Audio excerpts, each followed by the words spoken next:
Falta senso de urgência para o Flamengo. O Flamengo ainda não entendeu que 2026 começou. Novamente uma atuação abaixo da crítica, novamente uma atuação apagada, novamente um tropeço. Meus amigos rubro-negros, sejam muito bem-vindos. Vamos repercutir aqui um pouco o que foi esse Flamengo Internacional, agora há pouco no Maracanã, 1-1. O Internacional saiu na frente com o Borré e o Flamengo na reta final empatou com a Arrascaeta de pênalti. Antes de qualquer coisa eu vou pedir, deixem o seu like no vídeo, se inscrevam no meu canal, a sua ajuda é importantíssima para o meu projeto aqui no YouTube, então eu conto demais com a ajuda de vocês, tá? Eu sou o Gabriel, todo dia futebol por aqui. Vamos direto ao ponto. Rapaziada, é o seguinte, novamente o Flamengo tropeçou, né? Dos males, o menor. O Flamengo não foi derrotado hoje, porém foi por pouco, né? O Flamengo implorou por um novo tropeço e de fato ele aconteceu. O Internacional é um time que se salvou na última rodada do ano passado do rebaixamento. É verdade que tem feito um estadual bem interessante esse ano, mas ainda assim, boa parte do elenco é aquele Internacional que quase caiu. Internacional este que o Flamengo eliminou nas oitavas de final da Libertadores do ano passado. E o Flamengo, com um elenco estrelado, com os melhores jogadores do país, não consegue jogar bem. E eu consigo atrelar isso à forma física dos jogadores. Você vê o Pulgar, por exemplo, que claramente ele está sem tempo de bola, claramente está sem ritmo. O próprio Arrascaeta, que fez o gol hoje, está sem ritmo. O Paquetá eu nem preciso dizer, né? Chegou ontem, mal treinou, já jogou 2 partidas, entrou lá na enrascada do Flamengo com a menos na Supercopa contra o Corinthians, aí hoje joga de novo, já com o Maracanã para 50 mil, 60 mil pessoas, então assim, não tem muito o que esperar, os caras vão para campo mesmo, o ritmo se ganha dentro de campo, só que o Flamengo está atrasado, né? Você vê claramente que os adversários já estão em outra rotação, já estão mais avançados e o Flamengo está ali, patinando. A escalação do Felipe Luiz, ao meu ver, tem seus erros. Eu há algum tempo já defendo a tese de que o Léo Ortiz precisa ser banco no Flamengo. Ah, Gabriel, acabou o encanto, acabou o amor, não. Isso é saudável até para o time. O Flamengo tem elenco longo, tem um elenco extenso, é para usar.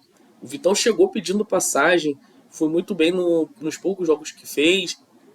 Eu acho que é hora do Vitão jogar. E o Vitão tem velocidade, tem técnica, jogo aéreo bom, o Flamengo pagou caro nele. E eu acho que é momento pro Vitão. O Léo Ortiz não consegue jogar bem há algum tempo. E teve problemas físicos, teve lesão. É um jogador respeitadíssimo, muito querido pela torcida do Flamengo, então é até bom para ele ter um descanso dessa imagem, né? Eu acho que um banco faria bem para o Léo Ortiz nesse momento. Não acho que ele vá ser reserva do Flamengo na temporada, porém, eu acho que seria super saudável o Vitão, nesse momento, jogar um pouco mais. O Emerson Royal, cara, o Emerson Royal é o Emerson Royal, né? Não tenho o que dizer. É o cara que tem muita saúde, muita explosão, tem lá o seu carisma, mas pouquíssima técnica, né? Para o lateral direito, o torcedor do Flamengo que se acostumou nas últimas 2, 3 temporadas com o Wesley, comendo a bola, com o próprio Varela, que mesmo sendo tecnicamente inferior, é um cara que tem muita raça dentro de campo, muita entrega, tem ali a sua liderança, consegue recompor bem defensivamente. O Emerson Royal não tem essa característica, ele não consegue jogar bem. Pode fazer um grande ano, pode voltar à seleção brasileira, pode, sei lá, voltar para o futebol europeu, né? Estavam cobiçando ele lá, mas hoje o Emerson Royal mais atrapalha do que ajuda ao Flamengo. Como eu disse para vocês, passando um pouco pelo meio campo agora, o Eric Pulgar claramente sem ritmo, não tem o que fazer, ritmo se pega jogando mesmo, vai demorar um pouco, são jogadores já um pouco mais velhos, né? Já tudo na casa dos 30, 30 e pouco, então é um pouco mais lento. Você tem o Arrascaeta no mesmo ritmo ali também, desacelerado, com uma dificuldade para de fato engatar. E é o Arrascaeta, né? Fez um ano passado absurdo, jogou pra caramba, então é natural que demore um pouco mais para entrar no eixo. O Paquetá chegou ontem, repito, não tem nem muito o que falar do Paquetá, cara, porque tá ansioso, tem muita vontade, mas ainda não se reacostumou ao futebol brasileiro, né? Gramado diferente de Premier League, outra dinâmica, outra bola, outra rotação. Então faz parte ele nesse primeiro momento oscilar um pouco. Acho que é um jogador que não vai se esconder, tá? Ele vai tentar, vai driblar, vai chamar jogo, naturalmente vai errar. E o torcedor do Flamengo vai entender isso, né? Não à toa ele saiu aplaudido hoje de campo. Foi um jogo bonito, uma homenagem da torcida bonita para ele antes da partida. A volta do Paquetá ao Maracanã. Então, achei bacana esse momento, mas a atuação dele muito abaixo. Porém, no caso do Paquetá em específico, eu acho que ele é um caso à parte. Não devemos julgá-lo agora, tá? Apesar da má partida dele. E do meio para frente, é aquilo, cara. O Bruno Henrique, ele certamente é um dos maiores ídolos da história do Flamengo. O torcedor rubro-negro nem discute isso, tá? Todo torcedor rubro-negro que sentar num bar para falar dos maiores ídolos tem que citar o Bruno Henrique. A era 2019 até agora não é a era do Gabigol, era Gabigol, Bruno Henrique e Arrascaeta. Então o Bruno Henrique tem o respeito da nação rubro-negra. Mas, dentro de campo, tecnicamente falando, o Bruno Henrique está um passo atrás. O Bruno Henrique precisa não ser exposto, ao meu ver, para a torcida do Flamengo. E o que significa isso? O Bruno Henrique não pode ser mais pivô. O Flamengo precisa, para ontem, ter um centroavante reserva para o Pedro. O Pedro entrou hoje no segundo tempo, entrou mal, inclusive. Porém, o Pedro, nas condições das formas físicas ideais dele, é titular absoluto, vai jogar os 90 minutos. Ou 70, que seja. E nesses 15, 20, 30 minutos, onde o jogo Flamengo rodar elenco, tem que ter um centroavante.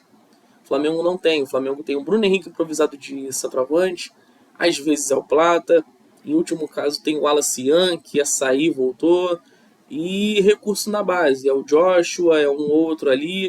O Flamengo não tem centroavante. Ano passado era o Juninho, que também não rendeu. Então assim, cara, o Flamengo precisa ir no mercado e trazer esse centroavante, tá? Eu repito, não precisa ser o Marcos Leonardo, não precisa ser o Caio Jorge, o Tati Castelhanos, mas que seja um bom centroavante, o cara que vai te entregar 15 gols por ano, 20 gols por ano. E esse cara não é tão difícil de se achar, tá? Ainda mais com o poder financeiro que o Flamengo tem. Falta urgência, o Flamengo ainda não entendeu a gravidade do buraco que está se enfiando. O Flamengo vai para a última rodada do Campeonato Carioca podendo ficar entre os últimos na tabela, nem sequer se classificar para as quartas de final. Vocês imaginaram isso? Flamengo, atual campeão da América, da Libertadores, né, do Brasileiro, bicampeão carioca, favorito de tudo. O Flamengo vai ficar entre os 8 melhores do Carioca, um vexame, né? Então o Flamengo não sabe ainda o buraco que ele está se enfiando. O Flamengo está subestimando a fase que o clube está vivendo. O Flamengo começa o ano muito mal com o Sub-20, aí o titular chega já com o pé na porta, faz um jogaço contra o Vasco e depois tudo desaba. 3 derrotas seguidas, Fluminense, São Paulo e Corinthians, e hoje tropeça contra o Inter jogando mal, empatando no final do jogo com um gol de pênalti. Tem muita coisa a ser corrigida, não é o fim do mundo, o Flamengo precisa virar essa chave, precisa vencer um jogo para acalmar os ânimos. Então, eu acho que ainda falta muita coisa, porém não é o fim do mundo. Falando um pouco de quem entrou, gostei muito do Carrascal, tá? Mais uma vez, cara, o Carrascal é o jogador que a torcida vai amar, porque ele pode não ser o melhor tecnicamente, mas é o cara que mais se destaca ali, chamando o jogo, partindo para jogada individual, tentando, arriscando, e ele consegue, na maioria das vezes, surtir algum efeito. Diferente do Samuel Lino, que hoje entrou errando praticamente tudo. O próprio Pedro, que eu citei antes, também errou bastante.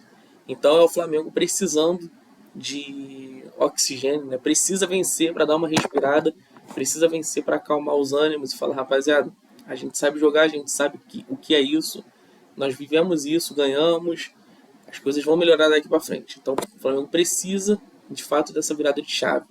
Pode ser no Campeonato Carioca, contra o Maricá, que é o pior time do estadual. Espero que sim. O Flamengo tem que vencer para se classificar. Mas também que seja no Brasileiro, que já estamos em fevereiro, o ano está avançando e cadê? Nada ainda, né? Do Flamengo dar essa virada de chave. Então, falta essa vitória, faltam melhores atuações individuais, mas pelo menos não perdemos hoje, né? Pelo menos isso. O Flamengo tomou um golaço do Internacional, gol de contra-ataque, que o Paquetá erra o lance, o Internacional acha a bola, o Borré dá um corte seco no Léo Ortiz e faz um golaço no Rossi. O Flamengo empata com um pênalti do Bernabé, pênalti justo, tá? Gente aí reclamando, cara, não tem como brigar com a imagem. Se você não acha que aquilo é um pênalti, você não entende nada de futebol. A imagem tá aí para todo mundo ver. Mas de resto, evitamos um novo vexame, perder no Maracanã para 50 mil pessoas. pelo menos é um ponto, é o primeiro ponto do Flamengo no campeonato, então que venham muitos mais, né? Bom, rapaziada, é isso.